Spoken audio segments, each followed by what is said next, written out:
नमस्कार मंडळी, मराठी मनोरंजन सृष्टीतनं एक दुःखद बातमी समोर येते.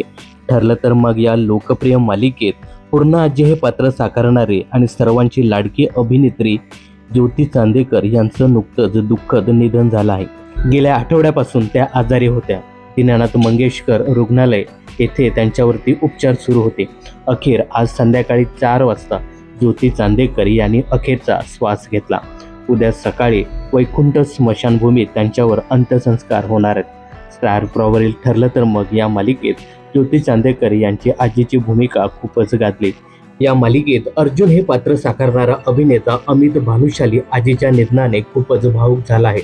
अमितने ज्योती चांदेकर यांच्यासोबतचा फोटो शेअर करत एक पोस्ट लिहिली आहे. त्या पोस्टमध्ये तो लिहितोय, अजूनही विश्वास बसत नाही की तू आता आमच्यात नाहीच पूर्णाजी. तुझी खूपच आठवण येईल. तू माझ्यासाठी फक्त एक सहकलाकार नव्हतीस, तर एक शिक्षिका, एक गुरु होतीस, ज्याने फक्त मला अभिनय किंवा परफॉर्मन्स नाही तर जीवावर प्रेम करायला शिकवलं. तुझं आयुष्य जगण्याचं बिनधास्त आणि स्वानंदी तत्वज्ञान नेहमी माझ्यासाठी प्रेरणा राहील. तुझा हसरा चेहरा, तुझा उत्साह आणि प्रत्येक क्षण मनापासून जगण्याची तुझी पद्धत कायम आठवणीत राहील. शांती लाभो आजी. तुझी गोड आठवणी आणि शिकवणी कायम हृदयात जपून ठेवेन.